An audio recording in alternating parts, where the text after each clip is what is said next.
ನಮಸ್ಕಾರ news 10 AM ಗೆ ಸ್ವಾಗತ. ನಾನು ಪೃಥ್ವಿರಾಜ್ ಹಾರನಹಳ್ಳಿ. ನಿನ್ನೆ ರಾತ್ರಿ ಸುರಿದಂತಹ ಮಳೆಗೆ ಸಿಲಿಕಾನ್ ಸಿಟಿ ಜನ ಹೈರಾಣಾಗಿದ್ದಾರೆ.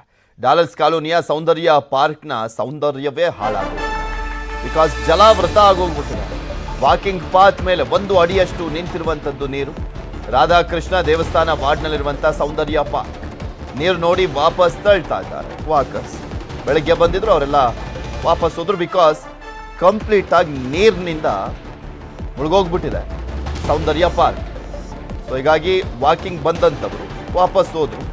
ಆ ಸುತ್ತಮುತ್ತಲಿನ ಏರಿಯಾಗಳಲ್ಲಿ ಹಂಗೆ ಇದೆ ಪರಿಸ್ಥಿತಿ.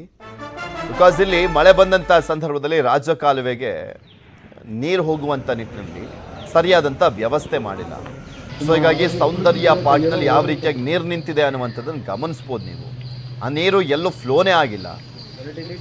ಪ್ರಮುಖವಾಗಿ ಈ ಹಿಂದೆನೂ ಕೂಡ ಈ ರೀತಿಯಾಗಿ ಮಳೆ ಬಂದಂತಹ ಸಂದರ್ಭದಲ್ಲಿ ಇದೇ ರೀತಿಯಾಗಿ ನೀರು ನಿಂತಿತ್ತು. ಆ ಟೈಮಲ್ಲೂ ಕೂಡ ಮನವಿಯನ್ನ ಮಾಡಿಕೊಳ್ಳಾಗಿತ್ತು. ಆದರೆ ಸೂಕ್ತ ವ್ಯವಸ್ಥೆಯನ್ನ BBMPಯವರು ಮಾಡಿಲ್ಲ. ಅದು ಸ್ಪಷ್ಟವಾಗಿ ಗೊತ್ತಾಗ್ತಾ ಇದೆ. ಈಗ ಮಳೆ ಬಂದಂತಹ ಸಂದರ್ಭದಲ್ಲಿ ಯಾವಾಗಲೂ ಕೂಡ ಸೌಂದರ್ಯ ಕೆರೆ ರೀತಿಯಲ್ಲಿ ಆಗ್ಬಿಡುತ್ತಂತೆ ಸೌಂದರ್ಯ ಪಾರ್ಕ್ ಅನ್ನೋದು. ಅಲ್ಲಿ ಯಾವ ರೀತಿಯಾಗಿದೆ ಪರಿಸ್ಥಿತಿ ಅನ್ನುವಂಥದ್ರ ಬಗ್ಗೆ ಇನ್ನೂ ಹೆಚ್ಚಿನ ಮಾಹಿತಿಯನ್ನ ಕೊಟ್ಟಿದ್ದಾರೆ ನಮ್ಮ ಪ್ರತಿನಿಧಿ ಶರಣು ಹಂಪಿ. ನೋಡ್ಕೊಂಬರೋಣ. ನಿನ್ನೆ ರಾತ್ರಿ ಸುರಿದಂತ ಧಾರಾಕಾರ ಮಳೆಗೆ ರಾಜಧಾನಿ ಬೆಂಗಳೂರಿನ ಸಾಕಷ್ಟು ಏರಿಯಾಗಳಲ್ಲಿ ಸಾಕಷ್ಟು ಅವಾಂತರಗಳಾಗಿದೆ. ಮಳೆ ಆಗಿ 12 ಗಂಟೆ ಮೇಲೆ ಕಳೀತಾ ಇದೆ. ಆದ್ರೆ ಪಾರ್ಕ್ ಒಳಗಡೆ ನೀರು ಇನ್ನೂ ಕೂಡ ನಿಂತಿದೆ. ಪಾರ್ಕ್ ಸಂಪೂರ್ಣವಾಗಿ ಜಲಾವೃತವಾಗಿರುವಂತಹ ದೃಶ್ಯ ಕಂಡು ಬರ್ತಾ ಇದೆ. ಈ ಏರಿಯಾ ಇರೋದು ಡಾಲರ್ಸ್ ಕಾಲೋನಿಯಲ್ಲಿರುವಂತ ಪ್ರದೇಶ. ಲಹರಿ ವೇಲೋರ ಮನೆಯ ನಿವಾಸದ ಮುಂಭಾಗದಲ್ಲಿ ಸೌಂದರ್ಯ ಉದ್ಯಾನವನ ಇದೆ. ಇದು ಸೌಂದರ್ಯ ಉದ್ಯಾನವನ ಅಲ್ಲ, ಇದು ಸದ್ಯಕ್ಕೆ ಸೌಂದರ್ಯ ಕೆರೆಯಾಗಿ ಮಾರ್ಪಾಟಾಗಿದೆ. ಯಾಕಂದ್ರೆ ರಸ್ತೆ ಮೇಲೆಲ್ಲ ಕೂಡ ನಿನ್ನೆ ರಾತ್ರಿ ಮಳೆ ನೀರು ನಿಂತಿತ್ತು, ಬೆಳಗ್ಗೆವರೆಗೂ ಕೂಡ ನಿಂತಿತ್ತು. ಸೊ ಈಗ ಒಂದು ಸ್ವಲ್ಪ ಕಡಿಮೆ ಆಗಿದೆ. ಈ ರೀತಿಯಾಗಿ ಕೆರೆ ಸಂಪೂರ್ಣವಾಗಿ 2 ರಿಂದ 3 ಅಡಿ 3 ರಿಂದ 4 ಅಡಿ ಕೆಲವು ಏರಿಯಾಗಳಲ್ಲೆಲ್ಲ ಕೂಡ ಮಳೆ ನೀರು ನಿಂತಿರೋದು. ಇಂಥ ಏರಿಯಾದಲ್ಲಿ ಇಂಥ ಪಾರ್ಕ್ನಲ್ಲಿ ವಾಕ್ ಅಂತೂ ಮಾಡಕ್ ಸಾಧ್ಯನೇ ಇಲ್ಲ. ಪ್ರತಿದಿನದಂತೆ ಎಂದಿನಂತೆ ವಾಕರ್ಸ್ ಏನ್ ಬಂದಿದ್ರು, ಜಾಗಿಂಗ್ ಮಾಡ್ಲಿಕ್ಕೆ ಏನ್ ಬಂದಿದ್ರು, ಅವರೆಲ್ಲರೂ ಕೂಡ ಪಾರ್ಕ್ ಒಳಗಡೆ ನೀರು ನಿಂತಿರೋದನ್ನ ನೋಡಿ ವಾಪಸ್ ತಮ್ಮ ಮನೆಗೆ ತೆರಳಿದ್ದಾರೆ. ಇದು ಪ್ರತಿ ಸಲದ ಸಮಸ್ಯೆ. ಯಾಕಂದ್ರೆ ಪ್ರತಿ ಮಳೆ ಬಂತಂದ್ರೂ ಕೂಡ ಮಳೆ ನೀರು ಎಲ್ಲವೂ ಕೂಡ ಈ ಪಾರ್ಕಿಗೆ ಬರುತ್ತೆ. ಇದಕ್ಕೆ ಕಾರಣ ಏನಂದ್ರೆ ಈ ಇಲ್ಲಿರುವಂತ ಪಾರ್ಕ್ನ ಹಿಂಭಾಗದಲ್ಲಿ ರಾಜಕಾಲುವೆ ಕಾಮಗಾರಿ ನಡೀತಾ ಇದೆ. ಕಳೆದ 2 ವರ್ಷಗಳಿಂದನೂ ಕೂಡ ಕಾಮಗಾರಿ ಆಮೆಗತಿಯಲ್ಲಿ ನಡೀತಾನೇ ಇದೆ.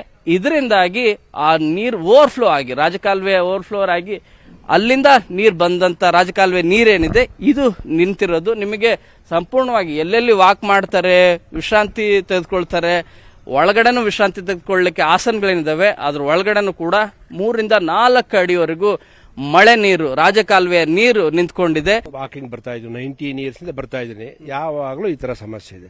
ಅಲ್ಲೊಂದು ಟಾಯ್ಲೆಟ್ ಮಾಡಿದ್ದಾರೆ, 2 ವರ್ಷ ಆಯ್ತು ಆಗ್ಲೇ ಇದು ಮಾಡಿ, ಇದುವರೆಗೂ ಓಪನ್ ಮಾಡಿಲ್ಲ. ಸೀನಿಯರ್ ಸಿಟಿಸನ್ಸ್ ಎಲ್ಲಿ ಹೋಗ್ತಾರೆ, ವಾಕಿಂಗು ಮಾಡಕ್ ಆಗ್ತಾ ಇಲ್ಲ. ವಾಕಿಂಗ್ ಮಾಡಕ್ಕಾಗಲ್ಲ. ಇದು ಮಾಡಿದ ನಾವೆಲ್ಲ ಮಾಡ್ರಿ ಅಂತ ಅಂದ್ಬಿಟ್ಟು ಮಾಡ್ತೀವಿ ಅಂತ ಒಬ್ರು ಏನು ಇದು ಮಾಡಿ ಒಬ್ಬ ಇಂಜಿನಿಯರ್ ಬಂದು ಪರಿಶೀಲನೆ ಮಾಡಿ ಹೋಗಿದ್ದಷ್ಟೇ ಬಿಟ್ರೆ ಇದುವರೆಗೂ ಈ ಪಾರ್ಕ್ ಒಳಗಡೆ ಇರುವಂತ ನೀರನ್ನ ಹೊರ ಕಳಿಸುವಂತ ಕೆಲಸವನ್ನ ಮಾಡ್ತಾ ಇಲ್ಲ. ಮತ್ತು ರಾಜಕಾಲುವೆಯ ಕಾಮಗಾರಿ ಕಂಪ್ಲೀಟ್ ಆಗಿದ್ರೆ ಅಥವಾ ಟೆಂಪ್ರವರಿ ಆಗಿ ಬೇರೆ ಏನಾದ್ರೂ ಕೆಲಸ ಏನಾದ್ರೂ ಮಾಡಿದ್ರೆ ಅಲ್ಲಿಂದ ರಾಜಕಾಲುವೆಯಿಂದ ನೀರು ಕೂಡ ಬರದೆ ಪಾರ್ಕ್ ಎಂದಿನಂತೆ ಪ್ರತಿದಿನ ಕೂಡ ವಾಕಿಂಗ್ ಮಾಡ್ಲಿಕ್ಕೆ ಅವಕಾಶ ಇತ್ತು. ಇದು BBMPಯ ಕಾಮಗಾರಿಗಳಿಂದಾಗಿ, BBMPಯ ನಿರ್ಲಕ್ಷ್ಯದಿಂದಾಗಿ ಜನಸಾಮಾನ್ಯರು ಪರದಾಡುವಂತ ಪರಿಸ್ಥಿತಿ ನಿರ್ಮಾಣ ಆಗಿದೆ. ಬೆಂಗಳೂರಿಂದ ಕ್ಯಾಮರಾ ಪರ್ಸನ್ ಶ್ರೀನಿವಾಸಲು ಜೊತೆ ಶರಣು ಹಂಪಿ, ನ್ಯೂಸ್ 18. ಧಾರಾಕಾರ ಮಳೆಗೆ ನಗರದಲ್ಲಿ ಧರೆಗುರುಳಿದ ಮರಗಳು. ನಗರದಲ್ಲಿ ರಾತ್ರಿ 20ಕ್ಕೂ ಹೆಚ್ಚು ಮರಗಳು ಧರೆಗುರುಳಿದ. ಗಣೇಶ ಮಂದಿರ ವಾರ್ಡ್ನಲ್ಲೇ 5 ಮರಗಳು ಧರೆಗೆ ಉರುಳಿರುವಂಥದ್ದು. ಬನಶಂಕರಿ, ಶೇಷಾದ್ರಿಪುರಂ, ಮಾಧವನಗರ ಹಲವು ಕಡೆ ಬಿದ್ದಂಥ ಮರಗಳು ತೆರವುಗೊಳಿಸಲಾಗಿದೆ. ರೆಂಬೆ ಕೊಂಬೆ ಬಿದ್ದಂತಹ ದೂರುಗಳು ಕೂಡ ಹೆಚ್ಚಾಗಿ ಬಂದಿದ್ದಾವೆ. ಕೆಲವು ಕಡೆ ಮರಗಳು ಬಿದ್ದಿದ್ರೆ ಇನ್ನು ಕೆಲವು ಕಡೆ ಧಾರಾಕಾರವಾದಂಥ ಮಳೆಯಿಂದಾಗಿ ರೆಂಬೆ ಕೊಂಬೆಗಳು ಧರೆಗುರುಳಿದ್ವು. ಸೊ ಹೀಗಾಗಿ ಅದೆಲ್ಲವನ್ನು ಕೂಡ ತೆರವು ಮಾಡುವಂತ ಕೆಲಸವನ್ನ ಮಾಡಲಾಗ್ತಾ ಇದೆ. ಸಾಕಷ್ಟು ಕಡೆ ಹಿಂಗೆ ಇತ್ತು. ನಿನ್ನೆ ಧಾರಾಕಾರವಾಗಿ ಮಳೆ ಬಂದಂತ ಹಿನ್ನೆಲೆಯಲ್ಲಿ ಹಳೆ ಮರಗಳೆಲ್ಲವೂ ಕೂಡ ಬಿದ್ದುಬಿಟ್ಟಿದ್ವು. ಸೊ ಅದನ್ನ ತೆರವು ಮಾಡಿದ್ದಾರೆ BBMP ಅವರು.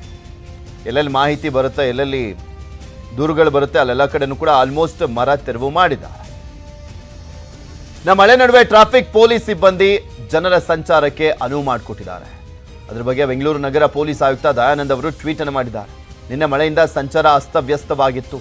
ನಮ್ಮ ಸಂಚಾರ ವಿಭಾಗ ಸಿಬ್ಬಂದಿ ಉತ್ತಮ ಕೆಲಸವನ್ನು ಮಾಡಿದ್ದಾರೆ. ಆಳವಾದಂಥ ನೀರಲ್ಲಿ ಹೋಗಿ ಆ ನೀರನ್ನ ಕ್ಲಿಯರ್ ಮಾಡಿಕೊಟ್ಟಿದ್ದಾರೆ. ಅವರ ಕಾರ್ಯಕ್ಕೆ ನಾನು ಶ್ಲಾಘಿಸ್ತಾ ಇದ್ದೇನೆ ಅಂತ ಹೇಳಿದ್ದಾರೆ.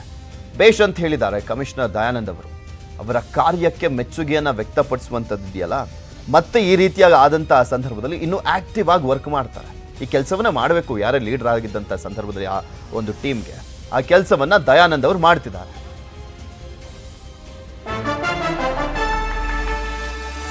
ಬೆಂಗಳೂರಲ್ಲಿ ಇಂದು ನಾಳೆ ಭಾರಿ ಮಳೆ. 2 ದಿನ ಬೆಂಗಳೂರಲ್ಲಿ ಹೆಚ್ಚು ಮಳೆ ಆಗುವಂತ ಸಾಧ್ಯತೆ ಇದೆ. ಇಂದು ನಾಳೆ ಗುಡುಗು ಸಹಿತ ಮಳೆಯ ನಿರೀಕ್ಷೆ ಇರುವಂಥದ್ದು. ರಾಜ್ಯದಾದ್ಯಂತ 5-6 ದಿನ ಮಳೆ ಆಗುವಂತ ನಿರೀಕ್ಷೆ ಇದೆ.